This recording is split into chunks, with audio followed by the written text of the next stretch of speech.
کامران، آپ جو گفتگو کر رہے تھے اس کے علاوہ آپ نے بھی یہ خبر بریک کی کہ یونائٹڈ عرب ایمریٹس اور ایران کے وزرائے خارجہ کا پہلا باضابطہ جو رابطہ ہوا ہے اس میں کیا گفتگو ہوئی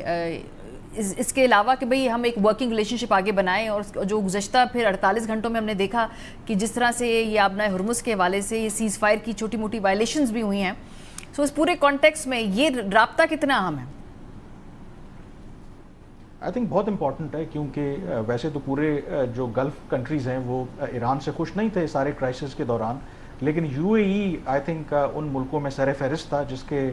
ایران اور یو اے ای کے ساتھ کافی آئی تھنک ٹینس ریلیشن شپ رہے، اور جو سب سے زیادہ حملے ایران نے اگر کیے بھی تو وہ یو اے ای کے اوپر کیے تھے. لیکن پچھلے کچھ عرصے سے ان کی بیک چینل ڈپلومیسی چل رہی تھی، رابطے ان کے تھے، اور یہ جو رابطہ ہوا ہے یہ اسی کا نتیجہ ہے. اور اگر آپ اسٹیٹمنٹ دیکھیں یا ریڈ آؤٹ دیکھیں یو اے ای کی وزارت خارجہ کا، تو اس میں بھی جو مین ایمفیسس ہے وہ فریڈم آف نیویگیشن کا ہے، اسٹریٹ آف ہرموز کا ہے. آئی تھنک گلف کنٹریز کا سب سے بڑا اس وقت جو کنسرن ہے وہ یہ ہے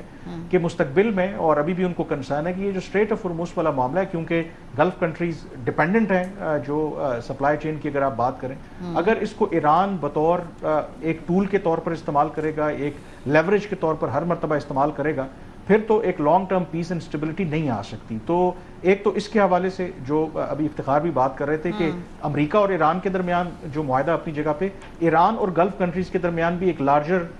ریسیٹ اور لارجر انڈرسٹینڈنگ ہونی ہے، اور اس میں اسٹریٹ آف ہرموز جو ہے وہ کی ایریا ہے. جو میرے خیال میں میری بات پہلے کٹ گئی تھی، جو اصل ایشو ابھی اسٹریٹ آف ہرموز میں ٹینشن کی بن رہی ہے،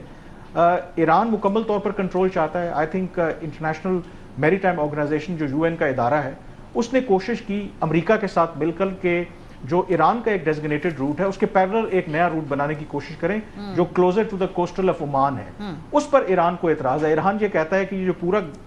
گلف جو اسٹریٹ آف ہرموز ہے اس پر اب ہمارا کنٹرول ہے، اور جو روٹ ہم ڈیزگنیٹ کریں گے صرف وہیں سے وہ جہاز گزریں گے. تو یہ جو پچھلے 24 گھنٹے میں ہم نے واقعات دیکھے ہیں، یہ دونوں طرف سے آئی تھنک پاور پروجیکشن بھی ہے کہ ٹاکس تو چلتے رہیں گے، میرا نہیں خیال کہ اسے کوئی بہت بڑا فرق پڑے گا. پاور پروجیکشن ہے، اور ایران اپنی جو لیوریج ہے اسٹریٹ آف ہرموز کو لے کر کے آئی تھنک وہ نہیں چھوڑنا چاہتا، کیونکہ اس کے علاوہ اگر آپ دیکھیں یہ لیوریج اگر وہ چھوڑ دیتا ہے، اس کے علاوہ تو اس کے پاس اور کوئی اس طرح کی اسٹرانگ لیوریج نہیں ہے. تو وہ اس کو میکسیمم میرا خیال میں یوز کرنا چاہے گا to get the best concessions on the table. اور ڈیٹرنس کی بھی ان کی اسی سے ہے.